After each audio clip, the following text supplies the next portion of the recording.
기도는 입과 코의 입구에서부터 폐포까지 공기가 지나다니는 길을 말합니다.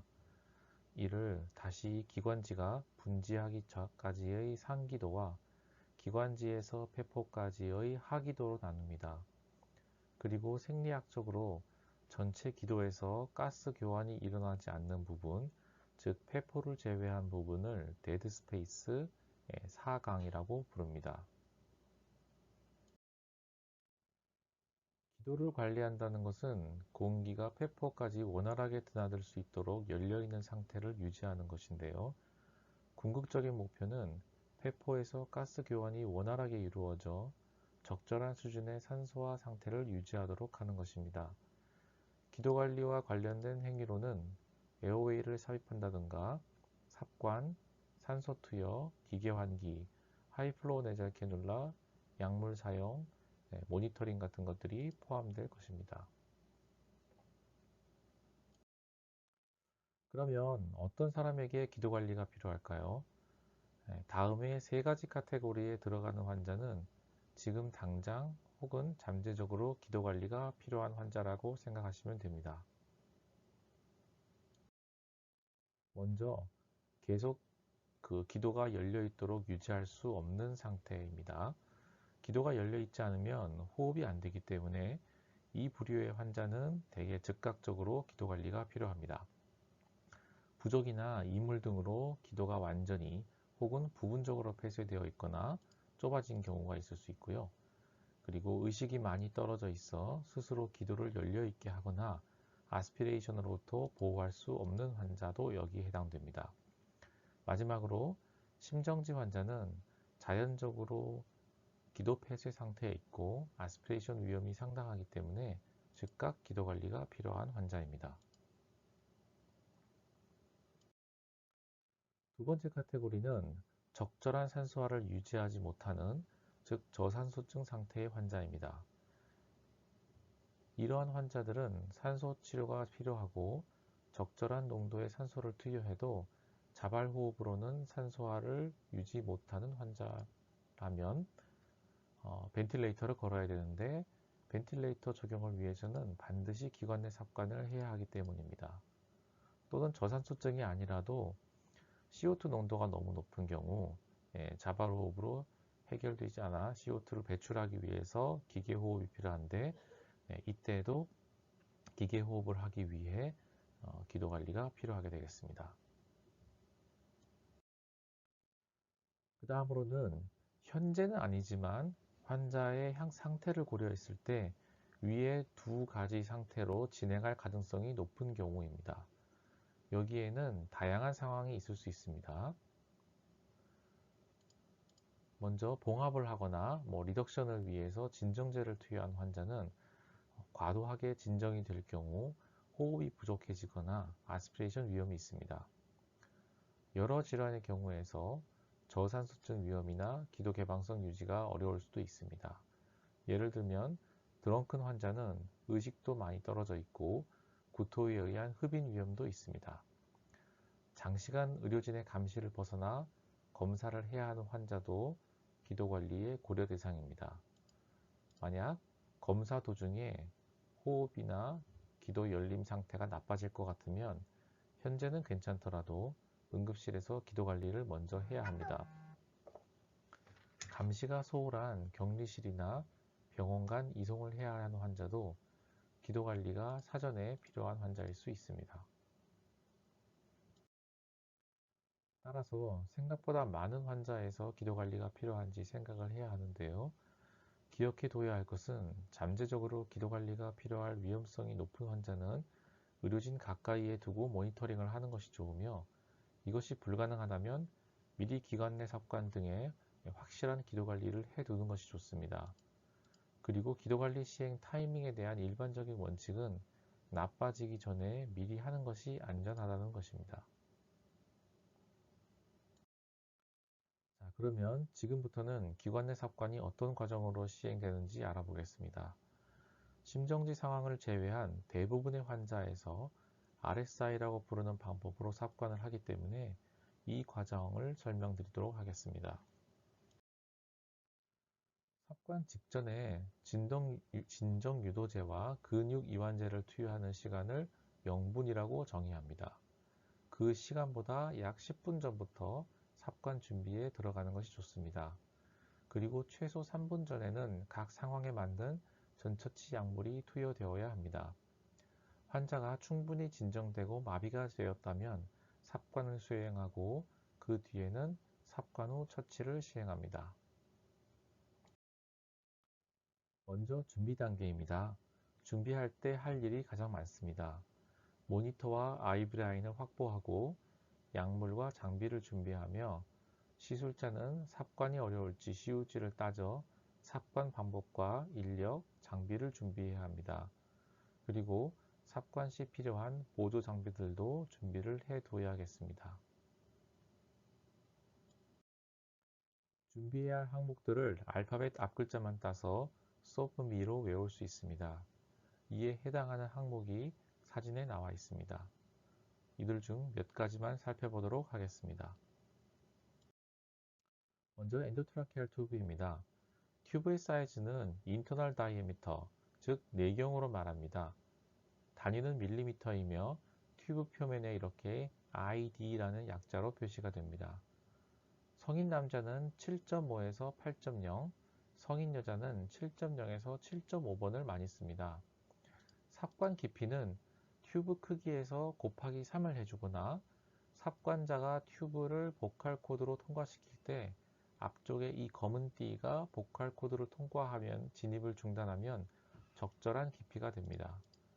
그리고 튜브의 봉지는 개봉해서 셀라인에 담가 놓은 경우 별도의 소독 작업 없이 일주일간은 그냥 두어도 큰 문제가 없다고 합니다.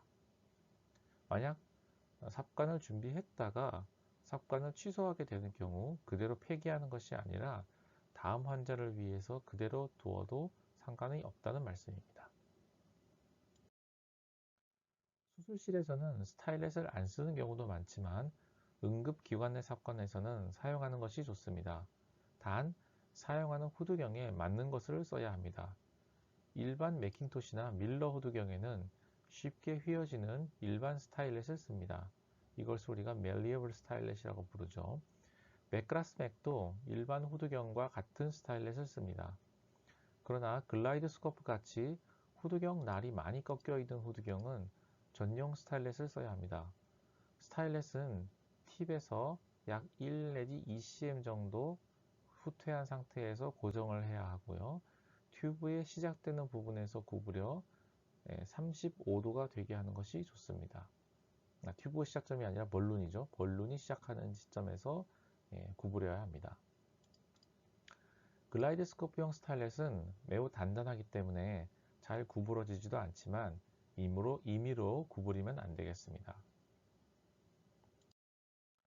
이것은 글라이드 라이트라고 부르고 글라이드 스코프 전용 스타일렛입니다.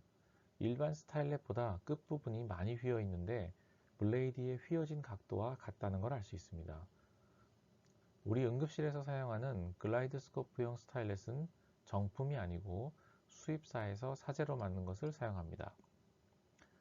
이 정품 스타일렛인 글라이드 라이트는 약 25만 원 정도로 상당히 고가입니다. 일반 스타일렛을 쓰면은 중간에 이렇게 휘게 되어서 삽관이 쉽지 않게 됩니다. 일반 후두경은 우리 병원에서는 잘 사용하지는 않지만 아직도 다른 병원에서는 많이 사용하고 있습니다. 성인은 3번 내지 4번을 사용하며 광원으로는 요즘에는 LED를 가장 많이 씁니다. 블레이드와 핸들의 광원 타입이 서로 맞아야만 불이 들어옵니다. 실제 사용해보면 밝기가 가장 문제가 되는데 적절한 밝기는 눈이 부실 정도로 밝은 상태가 되어야 합니다. 이보다 어두운 경우 배터리가 남아 있더라도 바꿔주셔야 합니다.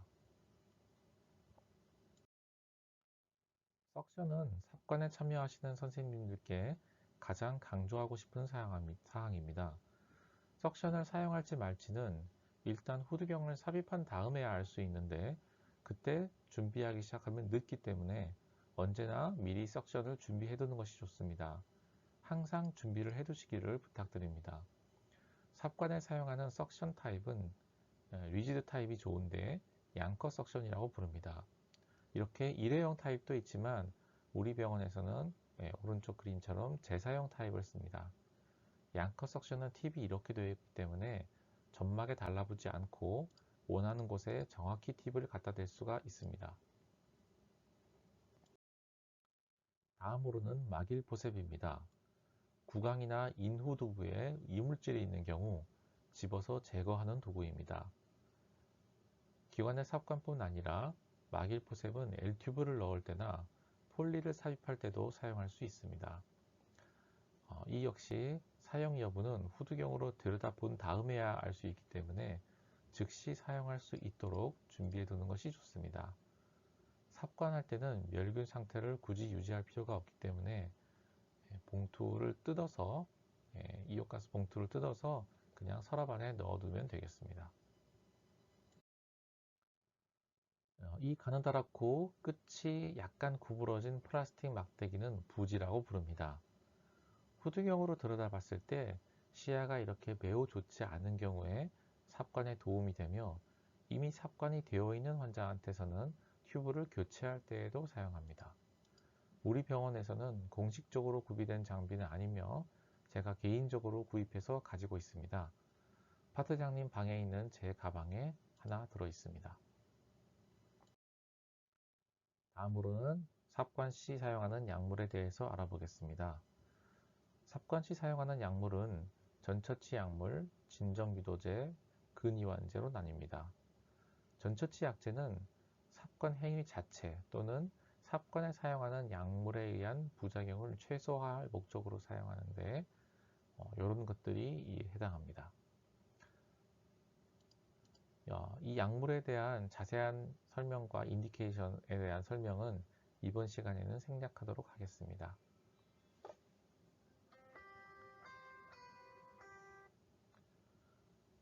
진정유도제는 보통 에토미데이트와 케타민을 사용하며 근이완제는 석시닐콜린이나 로큐로늄을 사용합니다. 진정유도제와 근이완제는 IV 슈팅이 원칙이며 투여 순서는 진정유도제를 먼저 투여합니다. 삽관전 최적화는 삽관을 준비하면서 환자를 삽관에 견디기 알맞은 상태로 만드는 것입니다. RSI 과정의 핵심은 환자에게 근이완제를 투여하여 자바로업을 없애버린 다음에 삽관하는 것이기 때문에 삽관 중에는 환자가 호흡을 하지 않습니다. 그래서 삽관에 성공하여 엠브를 짜줄 때까지 호흡을 하지 않는 동안 환자가 저산소증에 빠지지 않고 견딜 수 있어야 합니다. 이를 위해서는 미리 산소를 최대한 몸에 저장해두는 전산소화가 필요합니다. 또한 삽관 중 또는 삽관 직후 혈압이 급격하게 떨어질 수 있는데 이를 대비해서 바이탈 사인을 미리 최대한 안정시켜두는 것도 최적화에 포함됩니다. 전산소화는 말 그대로 삽관 전까지만 산소를 투여하고 삽관 중에는 산소를 투여하지 않는 것인데요. 전산소화를 충분히 해도 산소 포화도가 쉽게 떨어질 것 같은 환자는 삽관 중에도 내잘프로이나 하이플로우 내잘 캐뉼라를 통해 산소를 투여하는 것이 좋습니다. 호흡을 하지 않는 상태이지만 약간의 산소가 체내로 전달될 수 있습니다. 삽관 자세는 머리를 젖히고 들어올리는 것입니다. 적절한 높이는 귓구멍과 스터널 스터널 앵글의 높이가 같게 만드는 것인데 사람마다 체형이 다르기 때문에 머리를 올리는 높이는 많이 다를 수 있습니다. 비디오 후두경을 사용할 때는 꼭 베개가 필요하지는 않지만 직접 후두경을 사용한다면 반드시 베개를 준비해 주셔야 합니다. 삽관에 성공했다면 또 할 일이 많습니다. 일단 삽관이 성공했는지를 확인해야 하고요. ETCO2 모니터를 사용하는 것이 좋습니다. 또한 삽관 후 발생할 수 있는 여러 합병증, 특히 저혈압 여부를 확인해야 합니다. 대개의 저혈압은 약물에 의한 것으로 수액 투여로 해결되는 경우가 많습니다만 지속적인 경우 기흉 같은 것들이 발생하지 않았는지 꼭 확인해야 합니다. 그 다음으로는 튜브를 고정하고 벤틸레이터에 연결합니다. 그리고 중요한 것, 삽관 시 사용했던 약물의 지속 시간은 매우 짧기 때문에 환자가 의식을 차리기 전에 진정제와 근이완제를 가급적 10분 내에 투여할 수 있도록 해야 합니다. 이상으로 기도관리 오버뷰에 대한 강의를 마치겠습니다. 감사합니다.